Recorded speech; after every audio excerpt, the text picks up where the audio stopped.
అతిథులంటే ఇలా వచ్చి అలా వెళ్ళిపోతూ ఉంటారు. అంతేకాని ఇక్కడే అయితే ఉండిపోరు కదా.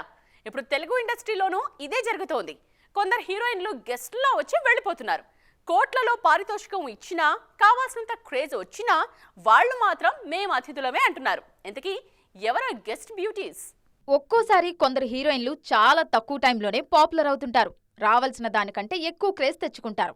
అందులో మృణాల్ ఠాకూర్ ఒకరు. సీతారామంతో టాలీవుడ్ కు పరిచయమైన ఈ భామ హాయ్ నాన్నతో స్టార్ అయ్యారు. కానీ ఫ్యామిలీ స్టార్ తో రేసులో వెనకబడ్డారు. ఈ మధ్య అడవిశేష్ డెకాయిట్ సినిమా ఓకే చేశారు. టాలీవుడ్ నుంచి మృణాల్ కు ఆఫర్స్ వస్తున్నా ఆమె మాత్రం గెస్ట్ లాగే ఉన్నారు. కియారా అద్వానీ సైతం అంతే. అప్పుడెప్పుడో 6 ఏళ్ల కింద భరత్ అనే నేనుతో పరిచయమై వినయ్ విధయ్ రామలో చరణ్ తో జోడీ కట్టారు ఈ బ్యూటీ. మళ్లీ 6 ఏళ్ల తర్వాత అదే చరణ్ తో గేమ్ చేంజర్ చేశారు. మధ్యలో ఎన్ని ఆఫర్స్ వచ్చినా నో చెప్పారు కియారా. ఇకపై చేస్తారో లేదో క్లారిటీ లేదు. దిశా పటాని సైతం 10 ఏళ్ల కింద 2 తెలుగు సినిమాలు చేశారు. మళ్లీ ఇన్నేళ్లకు కల్కీలో కాసేపు ప్రభాస్తో, కంగువాలో కాసేపు సూర్యతో నటించారు.